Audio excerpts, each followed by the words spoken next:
It's my pleasure to introduce our next speaker, who is Alán Aspuru-Guzik. Alán is a professor of chemistry and computer science at the University of Toronto, and he's also the Canada 150 Research Chair in Theoretical Chemistry and the Canada CIFAR AI Chair at the Vector Institute.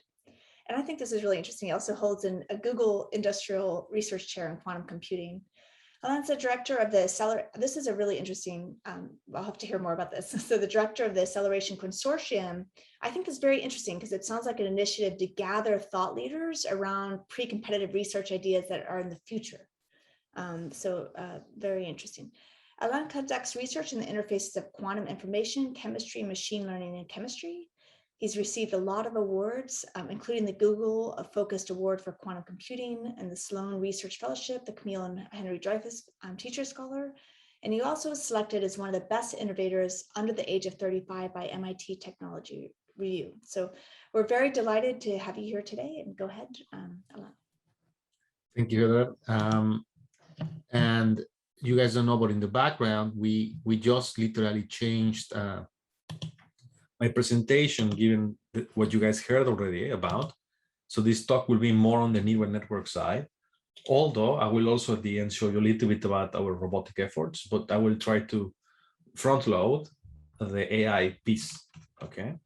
And it's always a pleasure to talk to students. I don't know if there is interactive Q&A, but I will leave 10 minutes of Q&A for sure, because I'm gonna speak for 40 minutes, okay? So either queue your questions, or if they are interactive, also I'll try to see the chat. So my main motivation is time. The reason we're thinking of changing the way we do discovery is because we need to worry a lot about time. Actually, this is the wrong slide. I don't understand what's happening. Well, okay, let's continue. Let's continue. It's actually good. It's actually not the wrong slide. And the main idea is, if you actually think of, and this is perhaps at the core of what you guys do, so it's just a reminder, if you think of absolutely almost every material, the actual number is 25 years actually to reach market. And the real thesis between us, the consortium that Heather was talking about, and many of the colleagues that I collaborate with is it possible to cut this time scale of the order of decades to the order of years? So say it's 2 decades, cut it to 2 years, or 1 decade to 1 year, or something like that. If we're able to do that, then this is within the reach of venture capital, and therefore it will allow us to really accelerate discovery. And there is no fundamental limitation to continue going downhill. And if you continue going downhill or speeding things up, 1 month and $100,000 is incredibly attractive. So our thesis is that AI, together with automation, it's going to do the job.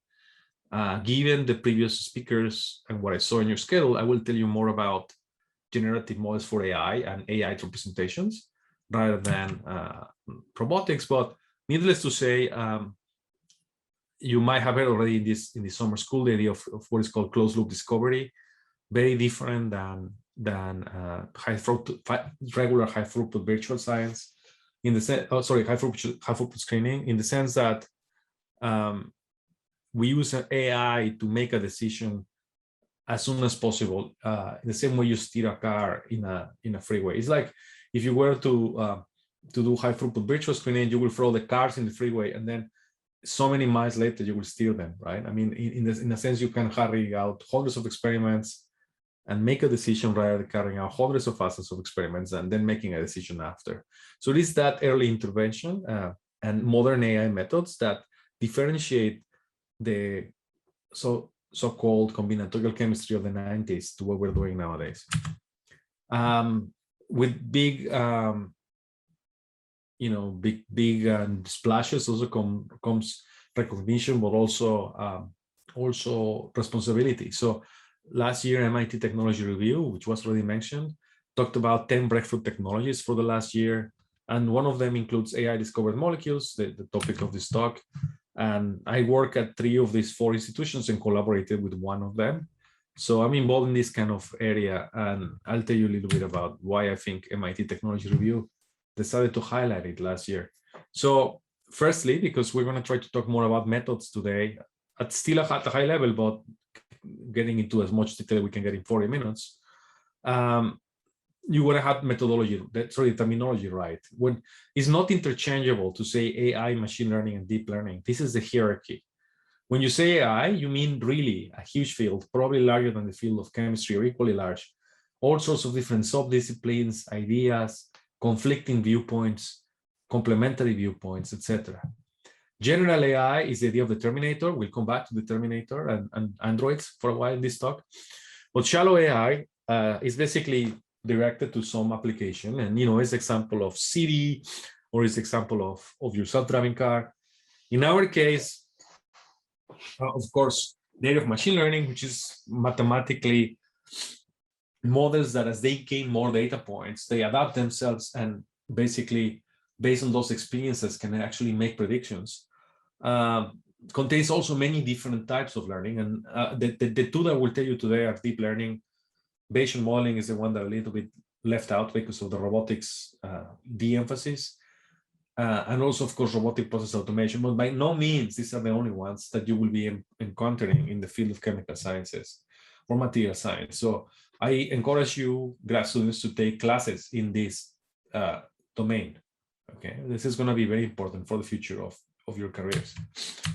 So what is the difference, right? I mean, some people know that, chemists and material scientists have been, and also people in pharma have been doing so-called cheminformatics for years. Cheminformatics of the old school, you will take a molecular representation and take handcrafted features from it and build this vector X prime. In other words, you could say, I think a property that is important for this model is going to be the viscosity of this polymer, or it's going to be the molecular weight, or whatever. And it's going to be also the LUMO, or I don't know. You will come up with some molecular or polymer or materials properties that you care about. And then you will build a vector, and then you will build this generalized linear model, usually, for example, a kernel method, but it could be any other method that you take this vector X prime and then apply this function F and produce a regression towards a Y, right? You will say Y is the property, X is the features, and I want to predict it. The revolution in deep learning, okay, is the fact that the representation here, which is a deep neural network, is a kind of hierarchical representation of nonlinear functions that is very flexible, okay, to the point that it has sometimes more parameters than data points, is fitted with very interesting loss functions, okay? So there's a lot of technical aspects that you will have to really take a course to get into. But what it really has allowed many fields, for example, computer vision is one of them, is to really go beyond building your own descriptors, but now actually build a vector. I like to call it the Z vector. Sometimes I might even call it the latent space vector. That is basically a learned representation. So it actually can be shown in certain cases, of course, that it's bound to do better than any hand-picked representation, okay? And it is because you might not be, nothing guarantees that you will handpick the best possible set of features. So whereas here, if you have more data, then you might be able to build this vector Z. And then the last layer of your neural network will be one of the same models that people used before. So you can see how, the new deep learning idea complements a lot of the early machine learning ideas that people were doing in cheminformatics. So we started in this field in around 2015. It's still good to actually show this because it was the beginning of a very large set of work. Actually, this might be one of my most cited papers, if not the most by now, I don't know. This is the work that we published in Europe, so just kind of like the JAX, so to speak, of the machine learning community. David is now a professor at U of T. Rafa is a professor at MIT. A lot of people here went to do excellent things. Ryan used to be my colleague at Harvard. I left Harvard. He also left Harvard. He's now at Princeton, and I'm at Toronto. So all of these people here went through all different pathways. But 2015, that golden year, what we did is David was asking us, what are the fixed length vector representations that you need to represent a molecule? And we said, okay, to represent a molecule, people use the circular fingerprints, which take an atom, then hash the representation of the next nearest neighbors, which will be bonds, and then next nearest neighbors, and so on, into a vector. That you can think about a vector that turns on bits depending on the connectivity of a graph and the identity of the elements of the graph, and you can put more values in the graph. So that's how people in pharma created these fixed length vectors that represented molecules of arbitrary size. And what David said is like, look, Alan and Ryan, I mean, if we actually were to take hidden weight matrices W in different layers, okay, which is different than here. Here there are no hidden weights. We will add hidden weights, but also make these, instead of bit strings, real space, real value functions. Then we could make a differentiable model. And that was the beginning of a package called Autograph that actually was the pioneer package that later became JAX, a very heavily employed tool in Google. So it's quite funny how the people that did this actually they moved to Google and then created JAX, okay? JAX, a super interesting tool for doing machine learning. And I don't know how, I don't say the J correctly, it should be JAX or something. Anyway, so this is kind of like a huge field, is convolutional graphs and graph neural networks. But you guys are material scientists and chemists, and you know that ultimately the truth is the wave function. Okay, ultimately you learn that in your quantum mechanics classes. So there's a lot of machine learning that goes all the way down to the full wave function or molecular orbitals, all sorts of different things. Just in the LA area, you guys have Tommy Miller with his orbital-based machine learning methods. I'll tell you a lot about string representations today, but I also already told you about graphs. But there's also, you know, all sorts of other representations that depend. Basically, picking the right representation is more important than picking the right model. I will argue in machine learning. Okay. As an example here, look, these are all these models performing in an organic photovoltaics data set from the Harvard Clean Energy Project, a data set that we generated many years ago that became kind of standard testing ground for machine learning models. And you can see that our fancy neural graph fingerprint, the one I just showed you before, performs about the same in MAE and RMSE as all the simple kernel type methods. Okay. In other words, the representation saturated, and then it doesn't really matter what model you use with that representation, you will do about the same. But then Rishi Condor representation here in this very elegant JCP paper looks at the invariance of the graph and builds a tensor type contraction rather than our matrix vector contraction. And that more sophisticated tensorial model has basically twice the performance, so to speak, in terms of these metrics, which tells you that it's better to think about what is the right representation than what is the right modeling most of the time. Now, I am not going to tell you any more details about this, but I'm going to make a prediction that some people might disagree with. But biophysics, atomistic simulation, and materials atomistic simulation will be completely dominated by neural network potentials. I don't see any way around it. The only thing that the regular forces have on their favor is speed, and it's about a factor of 10 only. That's going to be disappearing too with novel tools that I just heard about. Recently, people are actually making this automatic differentiation at the compiler level, at the LLVM level. So this type of new technologies are going to make force fields as fast, these machine learning force fields, perhaps as fast as the regular force fields, and therefore I predict their disappearance. If somebody disagrees with me, happy to have a bet with you. This is an example. Also, they are reactive by nature. So this is beautiful work by Oles Isayev and Adrian Reutberg. And you can see here one of their force fields actually creating nanotubes and Fullerene-like objects, like you can see here a reactive force field for a protein, built on these models. I think the animations here actually bring down my PowerPoint in my big powerful Mac for some reason. So sorry that this animation is not working, but anyway, you see even my PowerPoint is having issues. Let's see. PowerPoint. Okay, can you guys still hear me? Yes, we can hear you. I really apologize. I'm gonna have to kill this monster. Has happened twice in the past. No problem. Oh yeah. So suddenly it unfroze. Okay. I apologize, people. No problem. Just bear with me. So to continue the idea. Oh my God. Slow down. No. Don't animate. Okay. So here is the performance of these models is about the same as very, very effective dispersion corrected density functional theory, and also MP2, for example. So this is again work from 2 years ago. They of course have done much more work from now. So that you might have heard about the machine learning force. It's a huge field. What I work on, and I guess a preview of what my robots will do in the last 3 or 4 minutes, I'll show you them, is I try to search for organic emitters. That's kind of the application that I work on. In particular, in this example, I'm interested in, or I was interested still on temperature-assisted delayed fluorescence emitters. So these are molecules that have more or less they generate singlets and triplets. The triplet is below the singlet just by the regular rules of quantum mechanics. They can be violated, as I told you, as I might tell you later.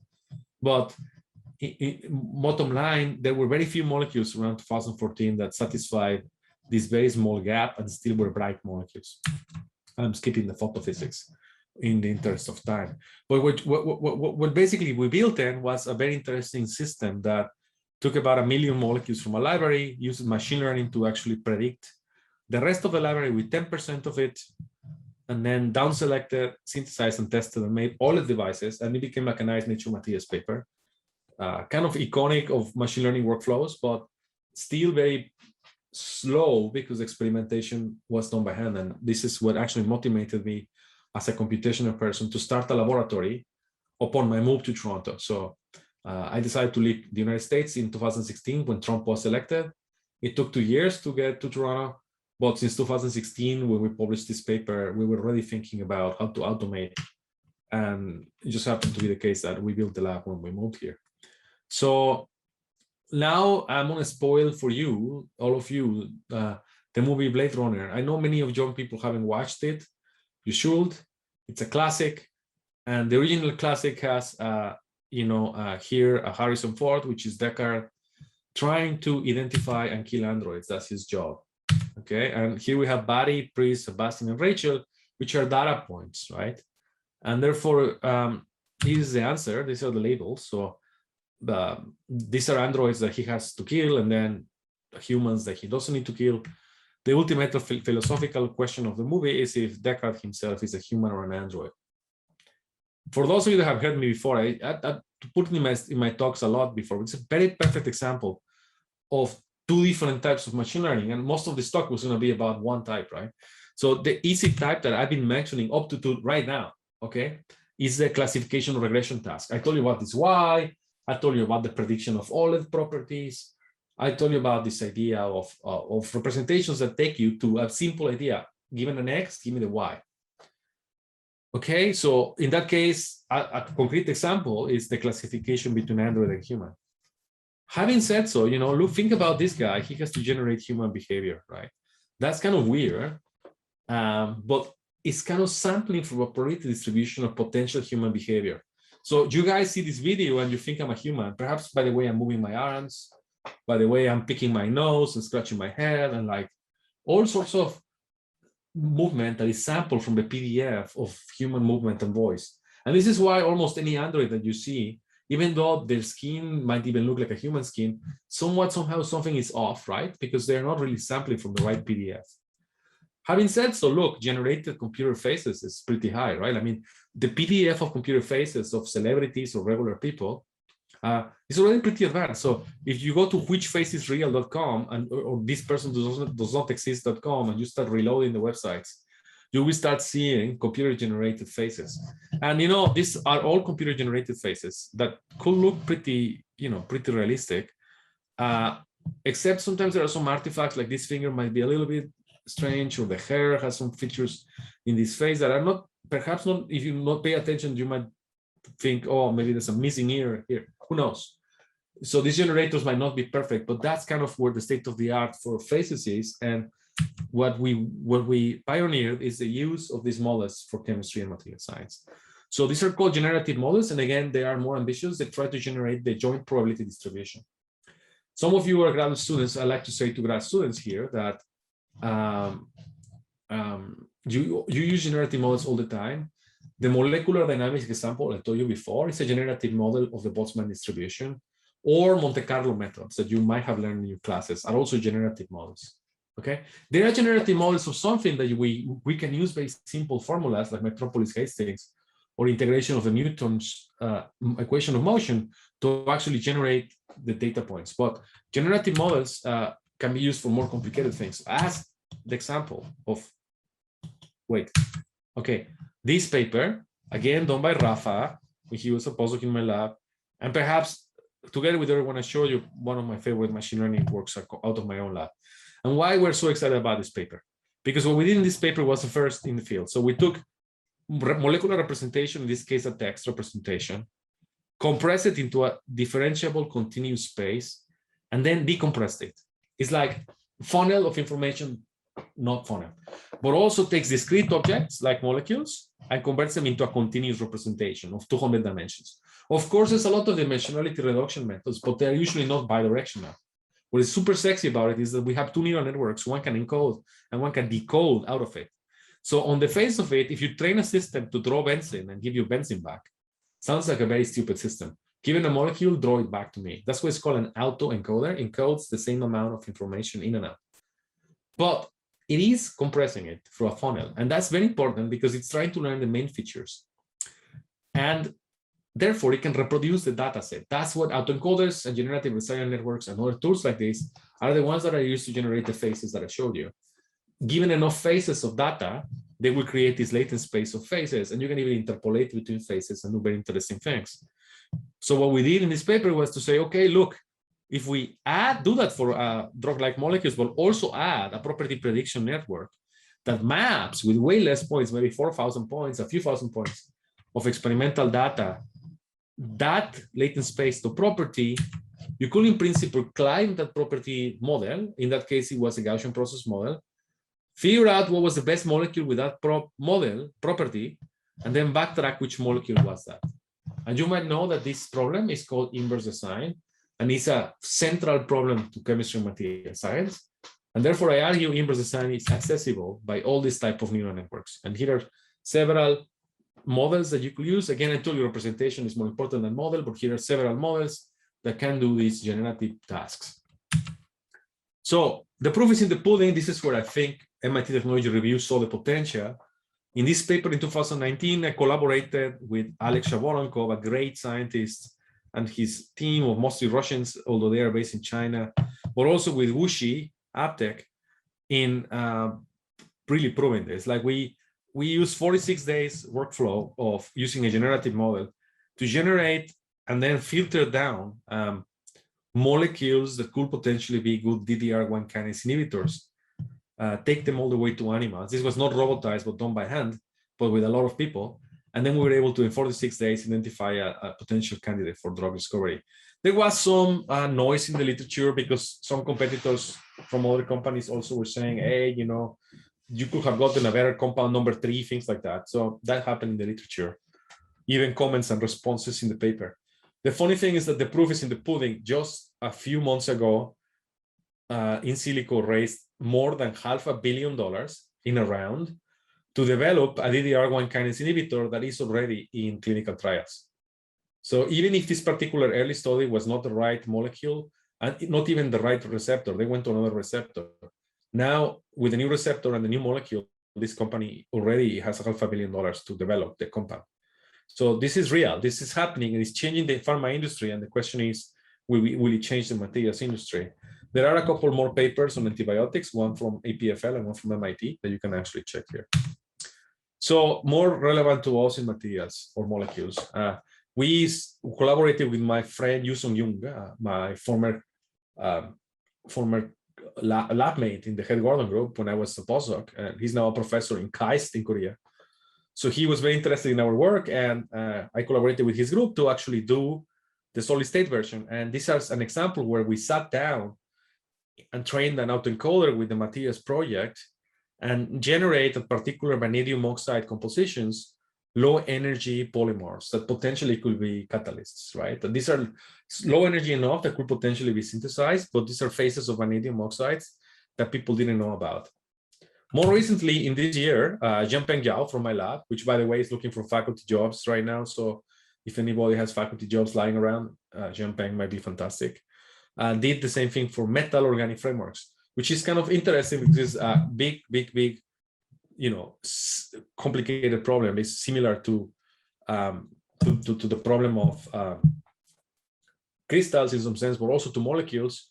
So this collaboration with Randy Snoor's group was kind of like a, how would say, a tour de force for an autoencoder, because you encode the molecular graphs, but also the topology of the crystal. And then we use it to sample from it and then find record holding gas separation materials, for example. Okay. So they haven't been made, but this is an example of where the AI can take you in terms of generating suggestions. So you think about the generative model as, I want a face that has these properties, right? I want a face that has a mustache and that has glasses and that has a bald face, right? You could mind asking for those 3 labels. And a model like this will actually give you a face that looks more or less like mine, right? Or whatever. So that's exactly the kind of thing that you can do for a material. You can ask for a material with a high porosity or a high separation ratio or a particular polymer property that you guys would like. So now, this is a kind of an advertisement. If you go to my Twitter, you will see we're organizing a workshop on this. We're very proud that this paper on selfies, I'll tell you what selfies are, is the most downloaded paper from this new journal on machine learning for the physical sciences, MLST. And together with them, our acceleration consortium is launching a 3-hour workshop where you guys want to come and learn about selfies. So what the heck is a selfie, right? So selfies string. So the smile strings are this representation of molecules, or there are even some extensions to polymers that basically go through the molecular chain. By the way, for those of you that don't know, this is MDMA. For example, this particular molecule MDMA, you are actually going to go and write carbon, nitrogen, carbon. Then you will have this branch for this carbon here in orange, and continue writing carbon, carbon.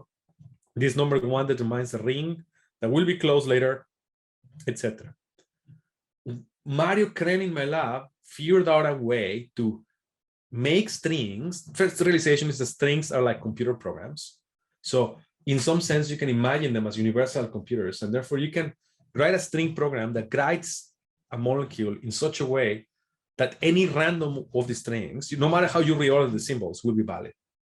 Okay. We leave the details a little bit more to the reader, but what happens is that we reuse symbols. So some symbols can represent numbers the same as atoms. So this triple bond nitrogen is also the number 4. So every time you see a triple bond nitrogen, it could also be a number 4. Okay. And number 1, for example, means branch and so on. So therefore, what it really means is that because all our symbols can be reordered in any possible way, then we have a representation that is very simple to work with. For machine learning, is just bliss, because I want to show you, I used to show many more in my talks, but now I'm just showing you one time, these low dimensional representations of these 200 or so dimensional latent spaces. This is a typical example of a model trained with molecules with smiles, like the ones we used to do in that paper in 2018 and many others. You will see that most of the model, what the model is learning is the grammar of the smiles. It's learning how not to mess up, that when you open a parenthesis, you have to close it, that the 1 needs to have another 1 later. These are complicated things to remember for a machine learning model. And therefore, many times they will generate bogus strings. They are very similar to the picture without an ear or with a weird finger, okay? They are glitches in the matrix, so to speak, okay? But if those glitches also represent valid compounds, you have models that have 100 times more diversity and models that are much more easier to train, okay? So that's the advantage of selfies. And selfies has been literally a big boon for my lab. We have published several articles on selfies.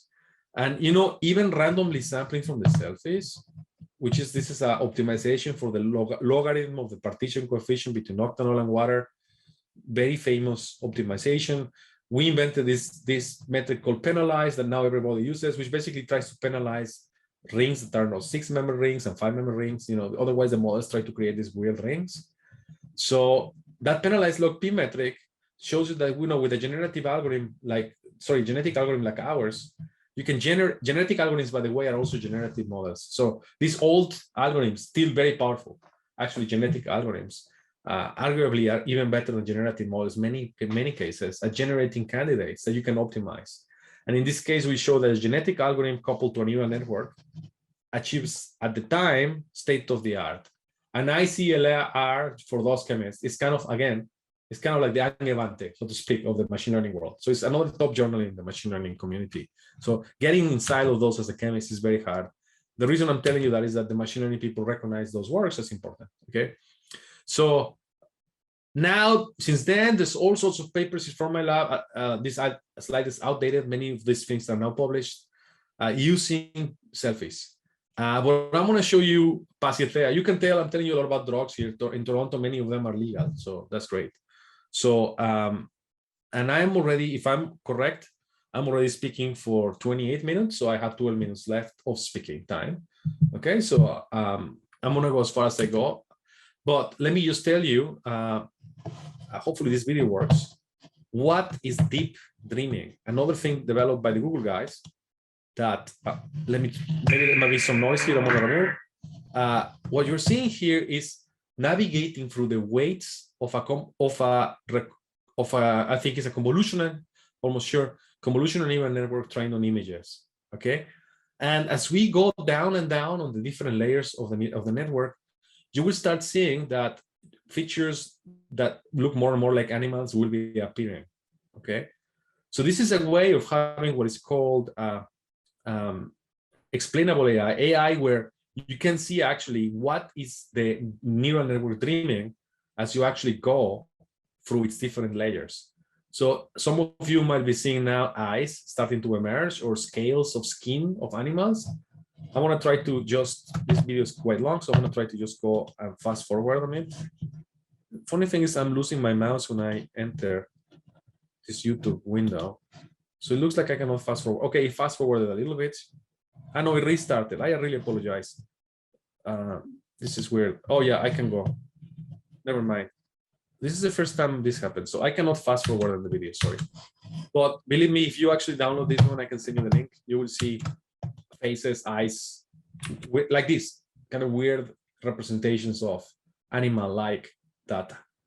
So why am I telling you that? Because our Pacitea algorithm, it's an algorithm that uses a neural network that, let me tell you how cool selfies are. You take a molecule represented in selfies and do a feed-forward neural network to predict a property. For example, log P, okay? So these are different values of log P. But now you freeze the parameters of the neural network, and now because this is reversible, you can differentiate with respect to the molecular graph, and that you can do because you can relax the selfies into a continuous space and move around, okay? I know this is very technical, but the point is you can only do that for representations that are 100% valid. And then you can move in the gradient of all the possible molecules and try to optimize for a particular log P. So that means that you can actually see how the neural network is actually building molecules that are more and more insoluble or more and more soluble in water with respect to octanol. So sorry to fatty solvents. So for example, here you can see optimization that becomes more towards water, right? Water or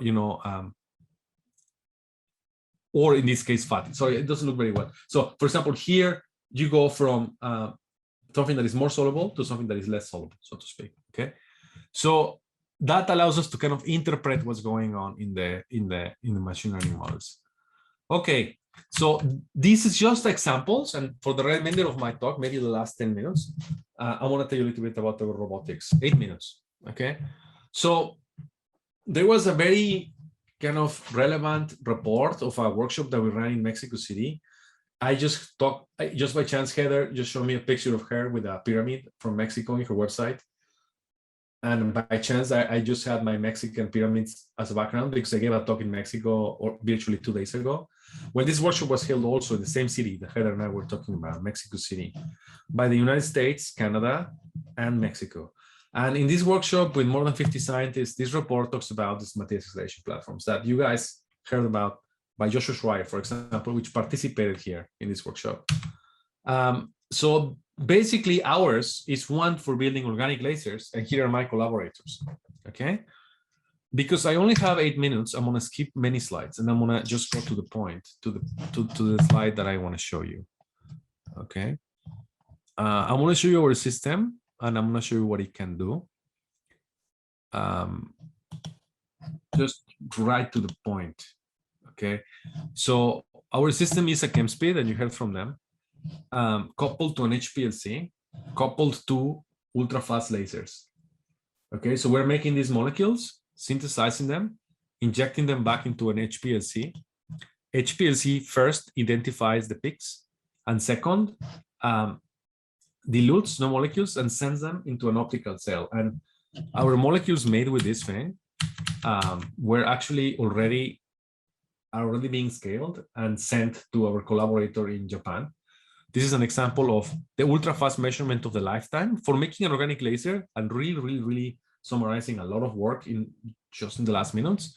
For making an organic laser, you want to minimize the lifetime and maximize the quantum yield at a particular color. In this case, we wanted to make blue lasers. So low lifetime, large quantum yield, blue. Some of these flasks here are actually flasks made in my robot that actually are better than the state-of-the-art material that we started with. So therefore, right now, we're just making sure that when we scale them up and make devices, that's the case, to make a high, at least for us, high-profile publication on the successful closed-loop discovery of organic lasers using basically kind of what many of us in this community have been advertising for a while, which is let's be computer control labs that actually make molecules at the in the order of tens of weeks. So now to finish telling you interesting stories, I'm going to skip Bayesian algorithms. I want to show you something new. Sorry, I'm skipping stuff. So what's the lab of the future, right? I mean, we're talking about automation, but if you really think about the way things are automated, it's kind of like not really stretching our imagination, okay? Because the real true automation should be automation with the glassware and the equipment that we have already. It will be really an android, talking about the androids back into the room, doing everything, right? So my lab has a small team of about 3 or 4 people pushing that direction. So in this particular case, we took pictures from the internet, Instagram, Tumblr, Twitter. The chemical engineering news gave us a database. Many people volunteered photos of real laboratories, your organic chemistry setups. And we particularly were interested in places where there were solids and liquids and different phases. And then we basically annotated that data set. It's available in the in the internet. You can download this data set and train your own vision models. This is a 2-dimensional model, but it's readily available to go. And I'm having trouble with my YouTube video, so I guess that you go again. I might not be able to move this one around, but you can see here this random video from the internet, and you can see how well we can detect vessels versus, there's no solids, versus the fact that we can see some liquids here. Okay, so our network can detect that there are liquids in the video and can detect that there are vessels, right? So it already has some awareness of what chemistry is being done, but obviously it doesn't have any 3-dimensional awareness. So if I wanted to replace that woman with the shirt in lines by a robot, I need to actually have a robot that understands 3-dimensional vision for transparent objects. So I happen to have my iced tea mug here because I'm giving you the stuff from home. And if you look at my iced tea mug, notice how the zoom background selector has all these problems with the computer vision. It just doesn't know what to do with it. If I put my hand behind it, it might detect some of it, but this is the problem that we're facing. So we use RGB data, basically colors, but also a 3-dimensional sensor from Intel called IntelliSense that we use that camera in a robotic arm to try to make sense of the 3D depth. But turns out that NVIDIA and many other companies, the state-of-the-art algorithms were not good enough. So in collaboration with Florian Struthi and Animesh Garg, which are professors of robotics at the University of Toronto, I have to brag that we have a very nice data set collected by placing chemicals in with Gatorade, actually. This was actually Gatorade. But Gatorade in different flasks that we have also the 3D models, and we have this kind of QR codes to help us generate the data set and understand what is ground truth. And we place the different flaskware in different positions and generate, of the order of tens of thousands of images, okay? And then that data set then allows us to actually train now three-dimensionally aware models using cloud points and different type of sophisticated approaches that do much, much better than the state of the art. And we're ready almost in the next couple months to actually have the other part of the research started, which is how to instruct in natural language to the robot to actually do experiments. So we will be able to tell it, pick up the flask that has the acetone and drop it into this thing to make a polymer or something, right? So that's the kind of future that I'm thinking about in terms of automation, because they'll allow you to work in a lab with robots hand by hand. And Heather was talking about our consortium. Let me just, for the faculty here mostly, but also for the students, tell you, actually the students also very importantly, first of all, we just announced our postdoctoral fellowships. What is the Acceleration Consortium? Is industry, academia, and government initiative that is global in nature, based in Toronto, but it's global in nature. We have partners all over the world. If there's any faculty member interested in being a faculty affiliated with the consortium, let us know. And we're very flexible about just basically having people that are interested in the space and already practicing in the space. But the consortium has a lot of workshops. Right now, we're running a workshop on selfies. You guys could try to register. You can go to my Twitter or the Twitter of Acceleration Consortium to find out about it. So we run workshops. We're going to have on-site training programs with robotics systems. We have already a very prestigious postdoctoral fellowship. You make 75,000 Canadian if you come here to work with faculty from the consortium. They can be jointly mentored with faculty abroad. So feel free to apply for it if you are in that stage of your career.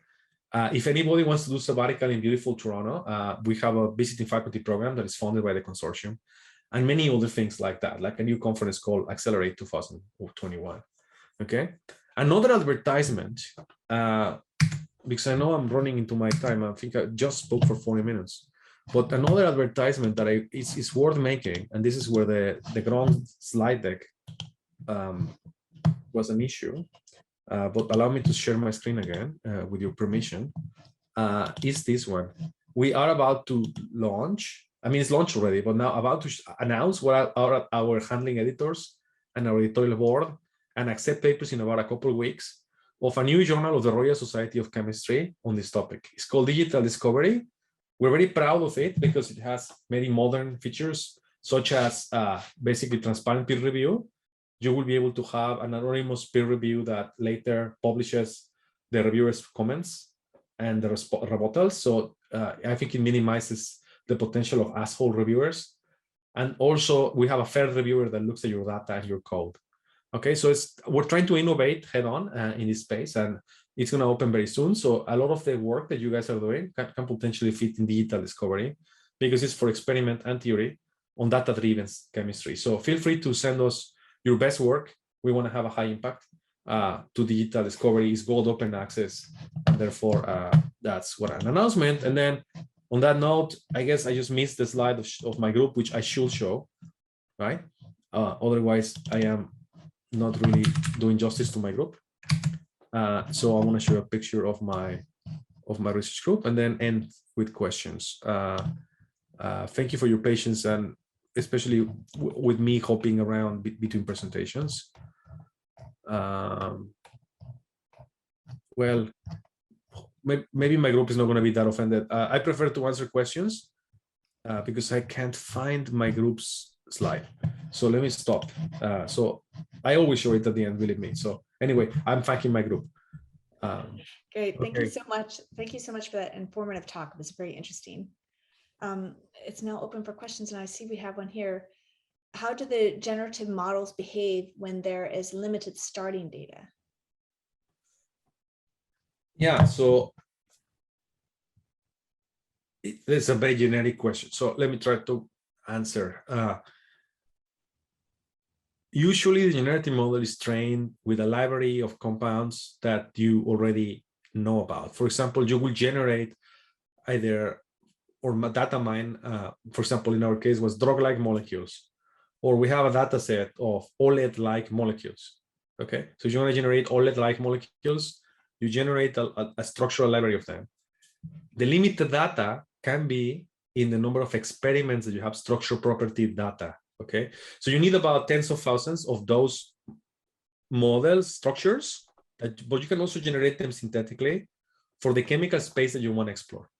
But then once you have that trained, then you can take that latent space that contains only the structure and map it to property with very few data points. It could be as simple as a regression model with 100 points or a Gaussian process with 3,000. So I would say about 3,000 experimental points is good enough to make those models. You can make them sequentially as the complete part that I skipped in my lab, in the talk. In my lab, we do them sequentially too. We start with 0 information and start adding and adding 1 point at a time.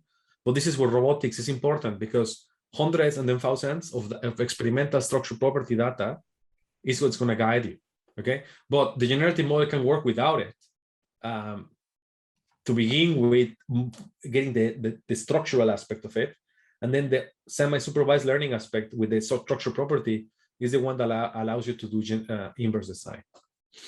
Okay, that makes sense. And somebody asked for the link to the journal. So just so everybody knows, the link was put in the chat. Thank you very much, Debbie, for doing that. To your new journal, I wanted to know. Thank you. It's not mine, but it's the Royal Society of Chemistry. But yes, I'm the editor-in-chief. So if there's any big complaint, it's going to come to me. Yeah. An example that you gave, you're showing how you can determine that there's water, or that there was definitely liquids that were being processed. What would be the most difficult part of that? So would it easily be able to tell powders, crystalline? Could you tell solids easily? I mean, what's the hardest part of sort of figuring that out? To try actually, the performance of the net is pretty good at detecting liquids and powders and this type of thing. What was harder is actually certain poses of the glassware make the parts harder. So it's kind of funny how within the part, usually there is a phase boundary, and that's kind of easy to detect. But now this is the reason why we moved all into the 3-dimensional world, because ultimately we want is, for example, for detecting failure, it's like, oh my God, something precipitated. So you could ask the robot, right? Hopefully one day in natural language, if it precipitates, call my cell phone, something is wrong, right? So maybe you lost some solvent or something happened. So that's where we want to get to very soon. Yeah. Sooner than you think. Yeah. What do you think the timeline for something like this is? I mean, you guys must be working on this and as well as other places, I'm sure. No, I think in terms of computer vision for chemical glassware, we might be the only ones in the world. I see.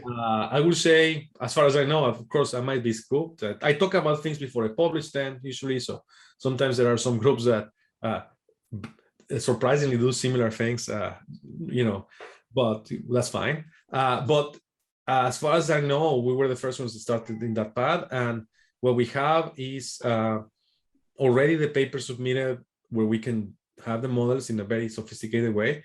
Now we're going to actually use a simplified version of the model, but we'll couple it with sequential commands from Lee Cronin's KDL. So it's not going to be verbally yet, but it's going to be, KDL is a language that parses the chemical literature for certain procedures. And maybe the first thing that we're going to do is neutralize a bicarbonate with citric acid or something stupid like that. But we're going to try to tell it to neutralize the bicarbonate in the citric acid, put the 2 flasks, make it recognize the 2, make the solution, mix them, and detect when the thing is bubbling, for example. Something like that can be done this year. Taking that to a laboratory environment and putting it into a hood and doing real stuff, I think the use for it will be radioactive materials, repetitive, dangerous tasks, maybe even, I'm talking to UCLA, so you guys know the accident that you guys had. A good example will be for this thing to do TB with therapeutic lithium experiments, right? Those kind of things, I think eventually could be done. I think. So what is the timescale for those things in the lab? Maybe a couple more years, depending on how fast my student, how Ping does that, how many more people I put in the project. But glow box is a good example, putting it inside of a glow box. People will be very happy instead of, but this is the kind of thing that you can do as an academic. Sometimes people tell me, why don't you go to your startup companies and work at your startup company? I'm like, because I don't have the luxury to take a grad student like Haoping that is brave and work on something that is futuristic and not worry too much about the commercial aspect of it. But I think it's sooner that we can imagine, because computer vision is driving cars. And why is driving car harder than running a chemistry experiment? It's not, I argue running a chemistry experiment is way easier than driving a car in the freeway. Mm-hmm. Yeah, makes sense. That's very exciting. I think actually that's actually turns out to be the end of our time. So thank you very much, Alán. I really appreciate you coming. It's fantastic. And it was very informative. So thank you. Okay, I'll disconnect, but I enjoy the rest of your summer school. And if any student is looking for postdocs, we do have those fantastic, it doesn't work for me, it's for any member of the consortium. Okay.